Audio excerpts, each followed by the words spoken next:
DWIZ, kamanghamanghang balita. Dito kaya pwede yung ginawa nitong driver na to. Palagay ko mukhang bumalabs ito eh. Kung dito Sige, subukan nga natin. Lalaki sa China, pineke ang pagkamatay para makatakas sa kasong drunk driving.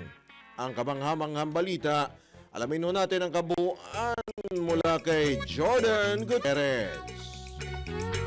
Good morning, paring Drew. Hola! Ayan, malaki drama ang kwento ng isang lalaki sa China na hindi pa nangalanan matapos pikein ang sarili niyang pagkamatay para lamang makaiwas sa kasong drunk driving. Batay sa ulat, nakipagsabuatan umano ang lalaki sa kanyang ina at lola upang palabasing pumanaw siya para makatakas at hindi makulong.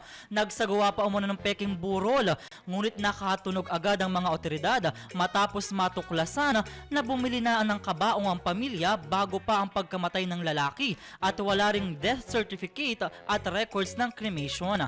Dahil dito, muli siyang inaresto at nakaharap ngayon sa 5 buwang pagkakakulong at multang halos 200,000 piso habang iniimbestigahan naman ng kanyang ina at lola dahil sa pagtulong sa kaniya. At yan ang ating kakaibang at pamanghamanghang balita. Para sa Boses ng Pilipino, nagbabalita ng todong lakas, Jordan Gutierrez sa Bagong Tunog ng DWIZ 882.